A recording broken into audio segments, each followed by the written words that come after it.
Hello students, আমি SK sir. আজ তোমাদের সামনে আবার চলে এসেছি নতুন একটি ক্লাসকে নিয়ে, নতুন কিছু শেখার সাথে এবং নতুন কিছু জানার সাথে। অনেক স্টুডেন্টস আমাকে প্রশ্ন করেছিল যে স্যার, 11-এর সেকেন্ড সেমিস্টার 1 এবং সেমিস্টার 2 এই দুটো সিলেবাস নিয়ে আমাদের একটু কনফিউশন হচ্ছে। তাই আজকে আমি মনে করলাম তোমাদের সাথে আজকে আমি সিলেবাসটাই কিন্তু শেয়ার করব। অর্থাৎ আজকে তোমাদের কাছে যে ক্লাসটা নিয়ে এসেছি সেটা কিন্তু অন্য কিছু ক্লাস নয়। আজকে 11-এর সেকেন্ড সেমিস্টার জিওগ্রাফির সেকেন্ড সেমিস্টার পোর্শনটা বা সিলেবাসে আমাদের কাছে কি কি আছে এই বিষয়টা আজকে তোমাদের সাথে আমি ক্লিয়ার করব। তো চলো সময় নষ্ট না করে তাড়াতাড়ি দেখে নেওয়া যাক আমাদের এই সেকেন্ড সেমিস্টার কি কি আছে।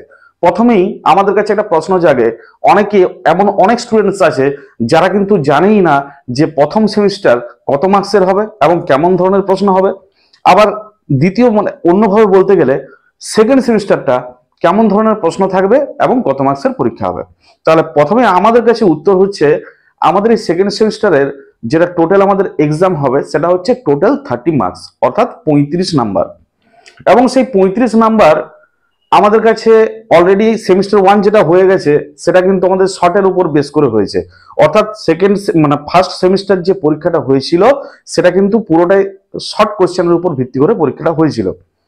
আর এই সেকেন্ড সেমিস্টার যে পরীক্ষাটা হবে সেটা কিন্তু পুরোটাই ম্যাক্সিমাম পার্টটাই লং কোশ্চেনের উপর ভিত্তি করে হবে এবং সেখানে 2 মার্কসের কোশ্চেন, 3 মার্কসের কোশ্চেন, 5 মার্কসের কোশ্চেন, ইটিসি এই সমস্ত কোশ্চেনগুলো থাকবে। তো আজকে আমরা প্রথম দেখবো যেটা, যে এই সেকেন্ড সেমিস্টারটা, অর্থাৎ এই সেকেন্ড সেমিস্টারের মধ্যে আমাদের জিওগ্রাফির কোন কোন ভাগগুলো আছে। তাহলে সেকেন্ড সেমিস্টারের মধ্যে আমাদের জিওগ্রাফির 3টা ভাগ আছে। ভালো করে একটু মন দিয়ে বুঝে নাও, তোমাদের কাছে বুঝতে সুবিধা হবে এবং পড়তে অনেক বেশি সুবিধা হবে। তাহলে 3টি ভাগ নিয়ে আমাদের সেকেন্ড সেমিস্টারটা তৈরি। সেই 3টি ভাগ কি কি? 1 নাম্বার প্রাকৃতিক ভূগোল বা ফিজিক্যাল জিওগ্রাফি, 2 নাম্বার হচ্ছে মানবীয় ভূগোল বা হিউম্যান জিওগ্রাফি, আর 3 নাম্বার হচ্ছে ভারতের ভূগোল অর্থাৎ জিওগ্রাফি অফ ইন্ডিয়া।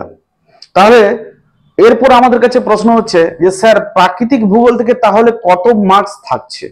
তাহলে সেই অ্যান্সারটা কিন্তু তোমাদের কাছে প্রাকৃতিক ভূগোল থেকে আমি কিন্তু এখানে লিখেই দিয়েছি অলরেডি। প্রাকৃতিক ভূগোল থেকে টোটাল মার্কস থাকছে 15, অর্থাৎ 15 নাম্বার। প্রাকৃতিক ভূগোল থেকে টোটাল মার্কস থাকছে তোমাদের কাছে 15, অর্থাৎ 15 নাম্বার। তাহলে আমাদের কাছে জিওগ্রাফির সেকেন্ড সেমিস্টারের 3টি সেগমেন্ট থাকছে কি কি? প্রাকৃতিক ভূগোল, মানবীয় ভূগোল এবং ভারতের ভূগোল, এই 3টা টোটাল বিষয় থাকছে। প্রাকৃতিক ভূগোল থেকে যে মার্কসটা আমরা অবটেন করছি বা যে মার্কসের পরীক্ষা হবে সেটা কিন্তু 15 নাম্বারের পরীক্ষা হবে। সেম ভাবে মানবীয় ভূগোল থেকে আমাদের কাছে যত মার্কস থাকবে সেটা 12 বা 12 নাম্বারের পরীক্ষা হবে মানবীয় ভূগোল থেকে। সেম ভাবে ভারতের ভূগোল থেকে আমাদের কত থাকছে? অনলি 8, শুধুমাত্র 8 নাম্বার থাকবে আমাদের কাছে ভারতের ভূগোল থেকে।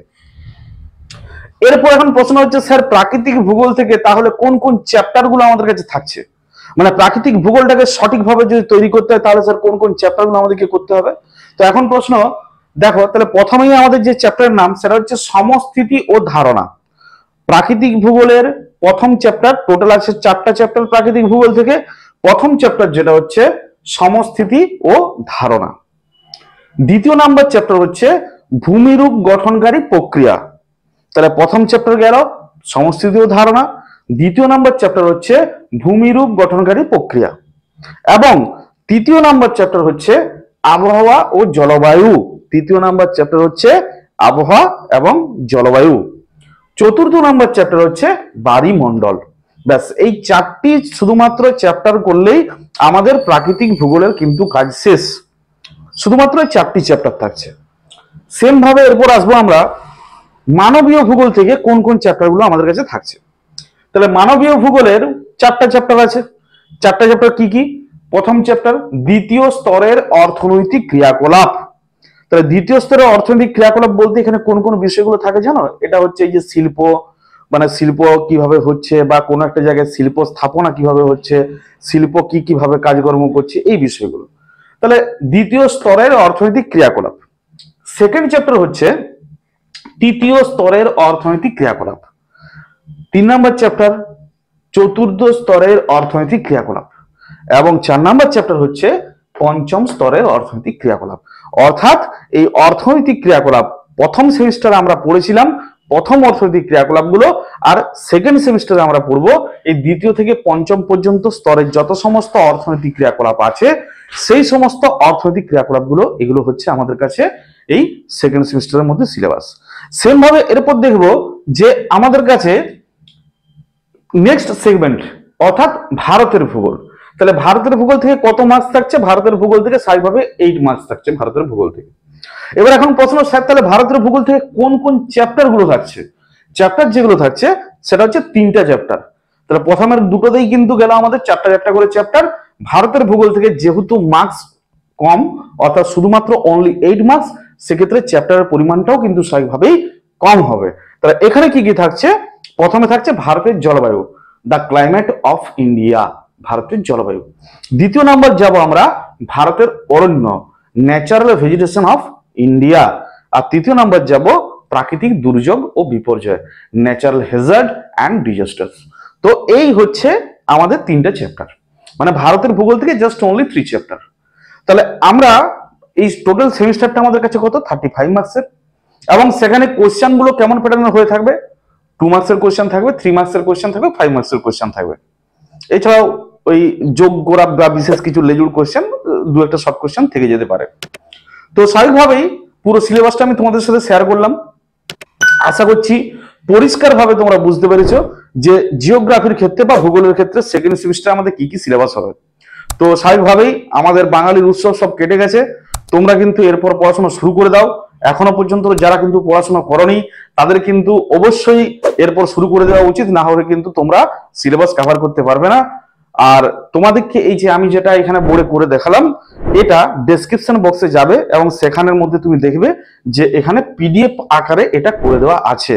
তো স্বাভাবিকভাবেই ওটা কিন্তু তোমাদের কাছে বুঝতে খুবই সুবিধা হবে। এবং এই অধ্যায়, সমস্ত অধ্যায় একদম ডিটেলস যেমন ভাবে এখানে করা আছে ঠিক তেমন ভাবেই পিডিএফ আকারে তোমরা পেয়ে যাবে।